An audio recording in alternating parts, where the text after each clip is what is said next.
Convenção para a eliminação de todas as formas de discriminação contra a mulher foi aprovada em 18 de dezembro de 1979 pela Assembleia Geral da ONU e ratificada pelo Brasil em 31 de março de 1981. Ela foi adotada em Nova York, Estados Unidos. A Convenção para a Eliminação de todas as formas de discriminação contra a mulher, também conhecida como CEDAW, o contexto social dela se inicia após a Segunda Guerra Mundial e ganha mais espaço após a primeira Conferência Mundial da Mulher em 1975, no México. As mulheres elas trabalharam muito para que a outra metade do mundo tivesse seus direitos garantidos. As mulheres elas conseguiram transmitir em um texto que reúne todas as normas internacionais relativas à discriminação contra a mulher, como, por exemplo, a Convenção sobre os Direitos Políticos da Mulher, de 1953, a Convenção sobre a Nacionalidade da Mulher Casada, de 1957, a Convenção sobre a Idade Mínima para o Matrimônio, de 1962. E, no caso, a gente pode ver que a CEDAW reuniu todos os direitos humanos das mulheres, proibindo qualquer forma de discriminação em razão do sexo, contribuindo e influenciando que vários países criassem normas constitucionais e também infraconstitucionais, garantindo a igualdade de gênero em todas as esferas da sociedade. A Convenção sobre a Eliminação de todas as formas de discriminação contra a mulher, CEDAW, adotada pela Assembleia Geral das Nações Unidas em 18 de dezembro de 1979, é um dos principais instrumentos internacionais de direitos civis, que visa promover a igualdade de gênero e erradicar a discriminação contra as mulheres em todas as suas formas. A Convenção estabelece uma série de disposições e mecanismos para garantir a eliminação dessa discriminação. E, entre esses dispositivos jurídicos, destacam-se os seguintes. A CEDAW define, em seu artigo 1º, o que constitui a discriminação contra a mulher, abrangendo qualquer distinção, exclusão ou restrição baseada no sexo que prejudique ou impeça o reconhecimento, gozo ou exercício por parte de uma mulher de seus direitos humanos e liberdades fundamentais, em condições de igualdade com o homem. Os Estados partes da Convenção se comprometem a adotar todas as medidas necessárias para eliminar a discriminação contra a mulher em todos os campos da vida. O artigo 2º estabelece que os Estados devem adotar políticas que proíbam a discriminação contra a mulher, modificar ou abolir práticas discriminatórias, garantir que os direitos das mulheres sejam respeitados em igualdade de condições com os homens. No artigo 3º, a CEDAW exige que os Estados partes promovam políticas de igualdade de gênero e adotem medidas especiais para alcançar a plena igualdade, de fato, entre homens e mulheres. Isso pode incluir ações afirmativas em áreas como educação, saúde, emprego e participação política.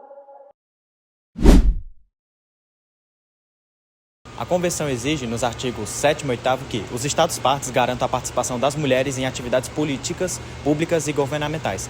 Além disso, as mulheres devem ter direitos iguais aos homens na participação em eleições, nas funções públicas e em organizações governamentais.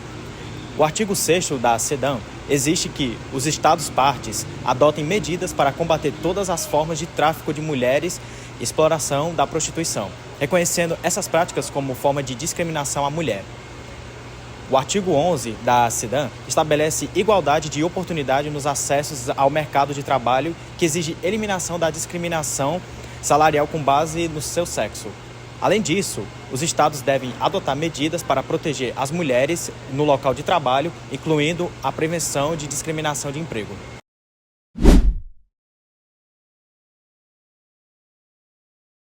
Primeiramente, o artigo 17 da CEDAW, ele trata sobre a criação e as disposições gerais do Comitê sobre a Eliminação contra a Discriminação contra a Mulher, né?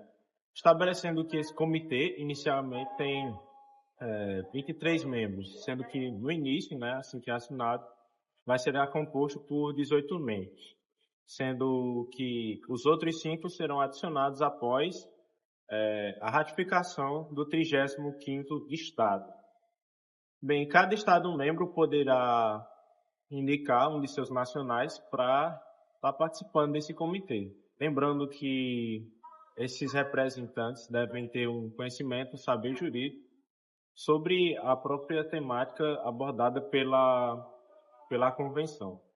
Além disso, eles não vão ser representantes desses Estados-membros, mas eles vão exercer suas atividades de acordo com o seu saber jurídico.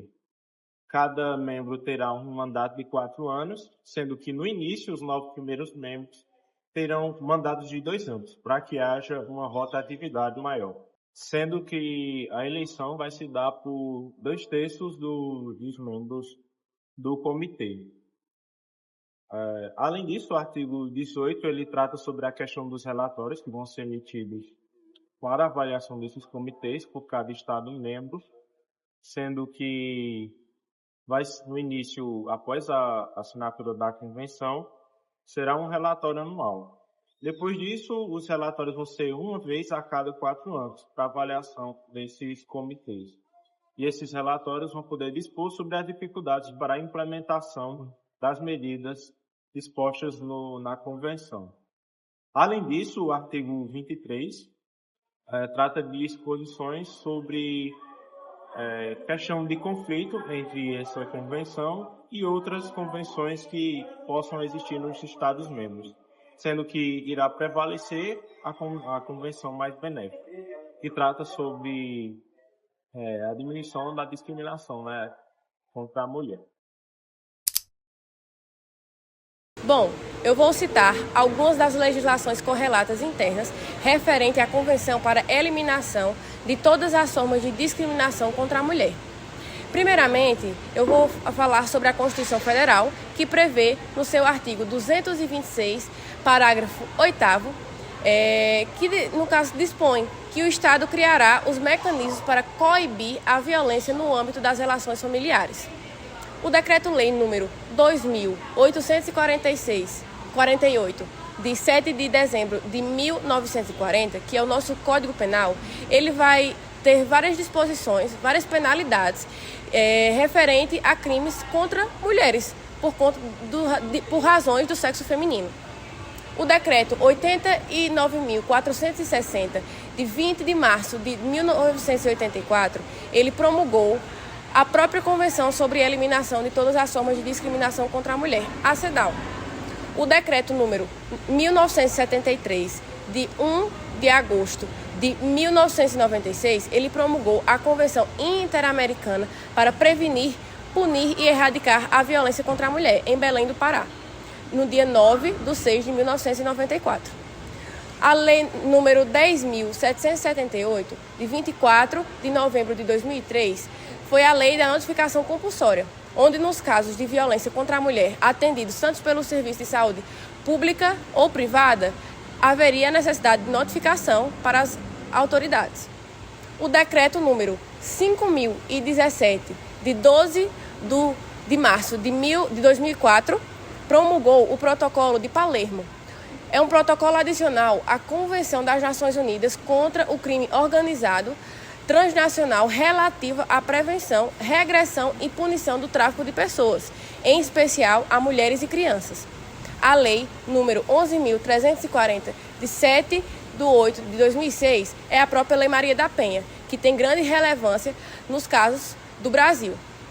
A Lei número 12.015, de 7 de 8 de 2009, ela dispõe sobre os crimes contra a dignidade sexual.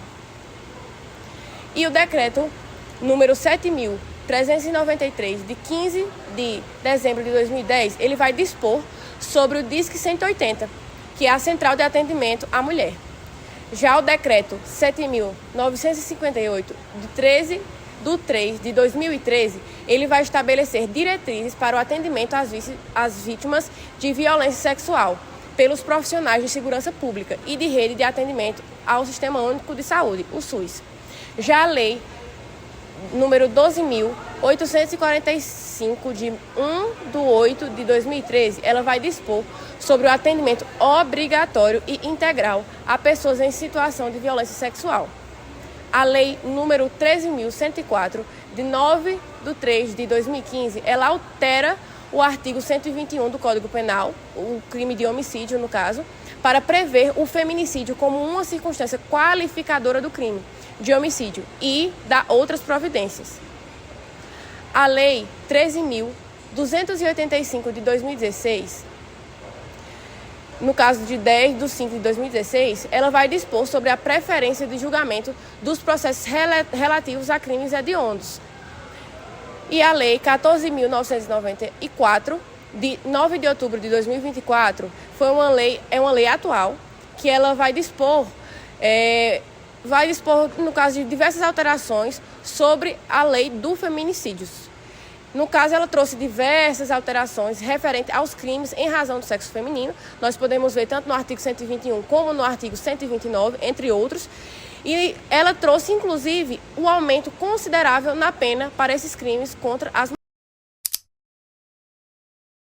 Para concluir, ficou claro que estes dispositivos refletem um compromisso global com a eliminação das formas de discriminação contra a mulher, impondo uma responsabilidade legal aos Estados-partes de adotar políticas públicas, legislações e ações concretas para promover a igualdade de gênero.